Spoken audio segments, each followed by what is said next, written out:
Hello everyone, welcome back to another video. So today's video we're going to be talking about the book of Esther. We're going to do our Esther recap and we're going to get right into it.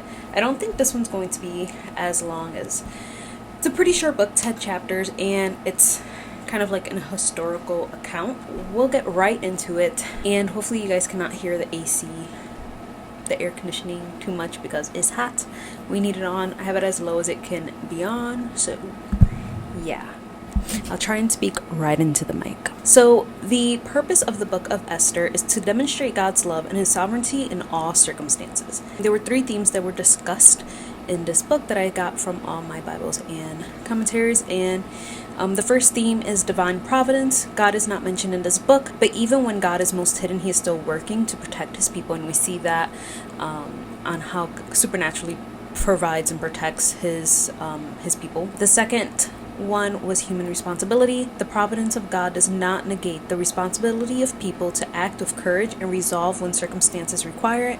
And the third is the absurdity of wickedness. The proud people of this world are not nearly as powerful as they think they are. When they oppose God's people, they bring about their own destruction. And that just reminded me of Proverbs 16:18, same as in Obadiah.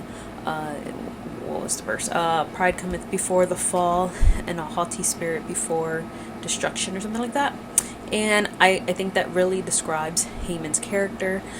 He's like the bad guy in the story. So let's get started. I broke the book of Esther. I broke this book into 4 sections based on like my Bibles and kind of how they broke it down. So the 4 sections are: Esther becomes queen, the Jewish people are threatened, Esther intercedes for the Jewish people, and then the Jewish people are delivered. So part 1 is chapters 1 and 2, and it starts off with King, I can't say his name, so we're gonna call him King, and he ruled over 127 provinces, and this was considered, like, if I understood correctly, the Persian Empire. This chapter takes place during his 3rd year.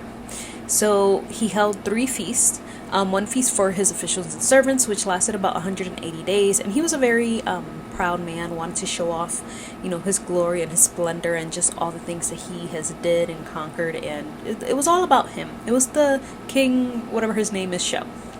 It was his show. The second feast was for the citizens of the capital, and that lasted 7 days. And for this feast, they were able to drink without compulsion, which basically meant that they weren't obligated to drink. I guess it was tradition that when a king drank, everyone also took a drink. And then the third one was for the women in the palace that belonged to the king, and this was held by Queen Vashti. Queen V. She doesn't last very long here. And during the last days of the feast, the king was a drunk. And he requested that the queen present herself and present her beauty to the men that were there. And she refused. He sent his eunuchs, which were castrated men that typically served in the harem, to go get her, and they told her the request, and she said no. It was kind of implied that, the king wanted her to display herself immodestly. It doesn't directly say, but that's what a lot of the scholars believed. And she refused. And, even though she was queen, she did not have the right to obey the king. He was to be obeyed absolutely. So he sought counsel. His people kind of weren't the best. They advised him to ultimately banish the queen, because they feared that she would be a bad example to other wives and women by dishonoring him and disobeying his command. So it was less about, I think for them, they were more worried that women would be disobedient to their husbands and to the men in charge and things like that. And I think they used her as an example in more of a selfish way versus in a way that, the Lord expects husband and wife to submit and to love each other. So they wanted to enforce the man's leadership in his home. And this was not, like I mentioned before, not the best example of submission in a marriage. The Bible says that wives have a special responsibility to submit to their husbands. In Ephesians 5:22, yet it does not mean that a wife must obey her husband if he commands her to sin. Every command to submit on a human level is conditioned by the higher obligation to obey God before a man. And that's from the Enduring Word Commentary, which is what I used when studying this. And then as we move into chapter 2, we find out that it's been about 4 years since chapter 1. It's the king's 7th reign, and he is advised to, start a harem of all the beautiful virgins in the land, And he was to choose a queen that pleased his eye. And this reminded me a lot of Judges, how I think it mentions it twice that, everyone did what was right in his own eyes, and they chose him to please a woman that pleased him with his eyes. If you don't understand what a harem is, it is basically it's the king's women, because once they would go through a year of beautification. The women would go through a year of beautification, 6 months of oils and myrrh, and then 6 months of special spices and ointments for women. And then essentially they would all be brought before the king to spend a night with him, and he would pick his favorites.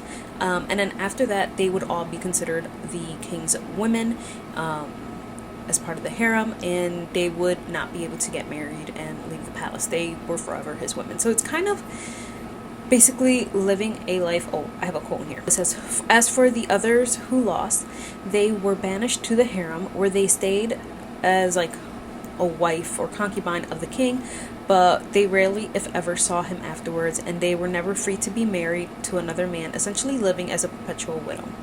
And that's kind of the life these women would have eventually. We also read in verses 8 through 11 how Esther was taken into the king's palace, so it's kind of showing that they didn't necessarily have a choice. But she found favor in Haggai, one of the king's eunuchs, the one that was over the women. Mordecai told her not to reveal who she was, but he also visited her daily to make sure to learn of her welfare. So it just showed that he cared for her. Verses 15 to 18 of chapter 2 say that Esther found favor in all who saw her, and she also found favor in the eyes of the king. We're kind of seeing like not dual point of view. We go back to Mordecai and what is going on with him, and we see that one of the days that he was there at the court, asking about Esther, he overheard 2 of the king's eunuchs conspiring to kill the king, and he told Esther about it. And after investigation, these men were hanged. So this is important because the king will remember this later. So now we're in the second part of Esther, where the Jewish people are threatened. So here we learn about Haman, who is promoted to be like the king's right-hand man. He is set above all the officials. And something that really irritated Haman is when people did not glorify him or bow down to him. He was a very prideful man, and his ego really depended on everyone just loving him. And Mordecai would not bow down to him, would not pay homage to him. So some of the king's servants asked why Mordecai would not bow down, and found out that and somehow Mordecai told him he was a Jew. It wasn't necessarily a religious reason. He was just like, I'm not bowing down to this man.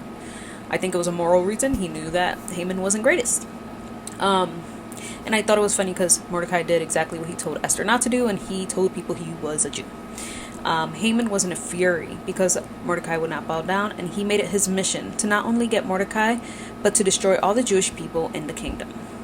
So later on in chapter 3, we see that it is now the king's 12th reign. So 5 years after chapter 2, Haman and his men cast lots to decide when they would destroy the Jewish people. And I believe the Hebrew word was P-U-R.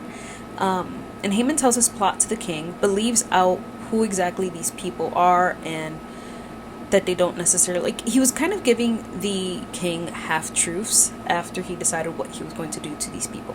By God's grace, nothing would happen to them until 11 months, based on the lots that they pulled. He told them that there was people that were scattered and dispersed, and that they had their own law. And it's true that the Jewish people were scattered and dispersed, and that they had their own law, but that did not mean that they did not follow, or that they were against the king and his laws. Haman leaves out all that info, taking advantage of the king's trust in him, and creates a ruling that all the Jewish people would be slaughtered and plundered on one day on the 12th month, and it was sealed by the king's signet ring. And once something is created with the king's signet ring, there is nothing you can do about it. And after this is told to all the people, the people are in confusion. They're not understanding why this is happening. The Jewish people are, confused and fearful of their life. His decree was that all the Jewish people were to be destroyed, killed, and annihilated in one day in the 12th month, young, old, women, and children. Their goods were also to be plundered.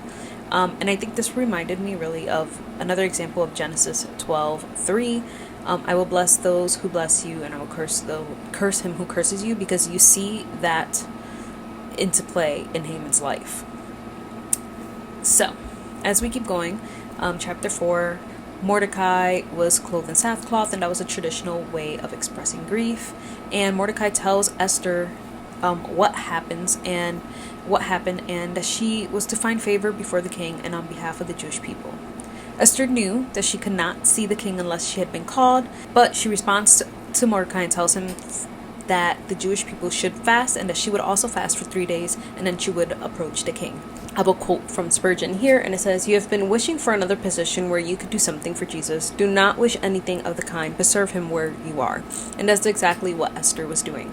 She boldly decides to go before the king, first with a prayer and faith backing her, but also knowing that she could be killed on the spot. Now we're on to the third section, where Esther intercedes for the Jewish people. Chapters 5 to 8. In the beginning of chapter 5, Esther shows patience in her request, being wise, and making sure the king is in a good mood, that he's happy, that he's not going to want to, cut off her head. And she also doesn't want to bring suspicion to Haman. Spurgeon is quoted, I didn't write down the quote here, but he's quoted that thinking that, Esther may have doubted herself and her request, may have been a little afraid. But I disagree. I think she knew how serious her request was, and the seriousness of her actions, and what could happen to her if she went before the king and things did not go in her favor. Her people would be dead. As we keep reading in chapter 5, Haman's pride was his biggest flaw. We see that. It clouded his judgment very terribly, and he led his life and decisions based on his inflated ego and how he felt and how much people loved him. And it really filled him with rage that Mordecai did not honor him, did not care, did not bow down to him. So he plotted to kill him, all because one man refused to bow down to him. He plotted this extravagant death. Haman's problem wasn't Mordecai, it was the emptiness in his heart. Even if he solved the Mordecai problem, it would not fill the void in his heart. That's from the Enduring Word.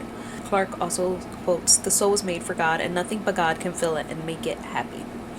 So he had a gallows constructed, and the gallows here were probably not for hanging a victim, but for violently killing and displaying the victim. We should never underestimate the destructive and distorting power of hatred. The irrational, violent hatred that made Haman want to see Mordecai hanging to his death is the same irrational, violent hatred that made man want to hang Jesus on the cross. As we move into chapter 6, I like to think that God has a sense of humor. Haman's hate for Mordecai is contrasted in the king's admiration for Mordecai and how he saved his life. The king couldn't sleep, so he had the people read to him of the historical accounts, and there was mentioned what Mordecai had done for him. And so the king is like, I must reward this man. Haman, being full of pride, thinking that the king was talking about him and how the man who the king most honored must be honored, he suggests that this man be dressed in royal robes of the king, that this man ride the horse of the king, that he wear his royal crown, and let one of the king's royal officers dress this man, lead him around the city, proclaiming, "Thus shall it be done to the man whom the king delights to honor." Which is so funny. The Enduring Word says, "If this book of Esther shows us anything, it shows us that God manages the affairs of men, even without their knowledge. God knows what he is doing, and in the courts of heaven, there are no coincidences or surprises." The ultimate humiliation was for Haman to honor Mordecai in such a public way. Humiliation is only really humiliation when it is public.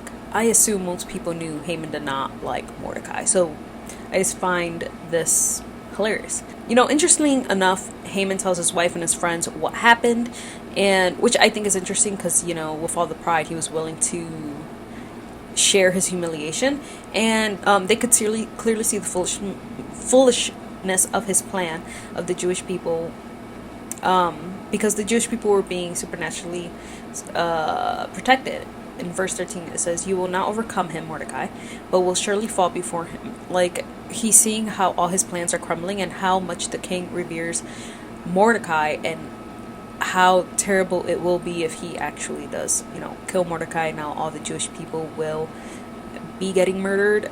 It's not looking good for him. Esther does approach the king. She holds a feast for the king and Haman. There she reveals that she is a Jew. No, first she has the feast, And then the king asks her what she wants. She says, I want to have another feast. So she has another feast the next day, and with just Haman and the king. And Haman's probably feeling really good about himself because the queen is throwing him a feast. There, Esther reveals that she is a Jew, and that the Jewish people have been sentenced to a slaughter, and that Haman is the reason. He is the foe and enemy. During a word commentary had said, Haman never imagined that Esther was a Jew. Now he stood before the king, being rightly accused of plotting the murder of the king's wife. Now the wisdom of Esther's strange request to invite Haman to this banquet can be seen, and maximize the impact upon both the king and upon Haman himself. So you go into chapter 7. Haman leaves the king leaves to the gardens in fury, and Haman begs his life to the queen. And he must have been leaning on her or holding her hand or something, because when the king comes back in, he accuses Haman of assaulting Esther, or of trying to. And in a quick turn of events, Haman's head is covered, which is like a sign that he is, being taken away. Haman's plan to hang Mordecai is revealed, and Haman is now hanged in the very gallows he prepared for Mordecai. Then as we go into chapter 8, everything that was Haman's was given to Mordecai, and Mordecai to oversee, even the ring of the king. And then Esther comes before the king one more time to plead on the behalf of the Jewish people. Even though Haman was dead, the decree still stood since it was sealed by the king's signet. But the king told Esther and Mordecai they could write and seal with the king's signet. I hope I'm saying that word right. As she pleased in regard to the Jewish people. So Mordecai wrote a new decree, and it said that the Jewish people were allowed to defend themselves, to destroy, to kill, to annihilate anyone or province that would come against them on that day. And then as we get to the end of chapter 8, it says that, it talks about how the Jewish people were filled with joy and gladness. This joy came before their actual day of deliverance. And here it said, in the same way, our course is not yet run, our salvation is not yet complete, yet we can rejoice because of our confidence in the King, being confident at this very thing, that he who has begun a good work in you shall complete it until the day of Jesus Christ. Philippians 1:16. The people saw that they had been delivered. As we get into the last section, part 4, the Jewish people are delivered, chapters 9 and 10. We see chapter 9 where we see that the Jewish people have defended themselves and they've gained mastery over those who hated them. Concerning the land of Susa, 50 men were killed, but the Jewish people took no part of their plunder. The king asked Esther what she wants, and she asked if the Jewish people could once again the next day defend themselves, if the edict would repeat itself, and he grants her that.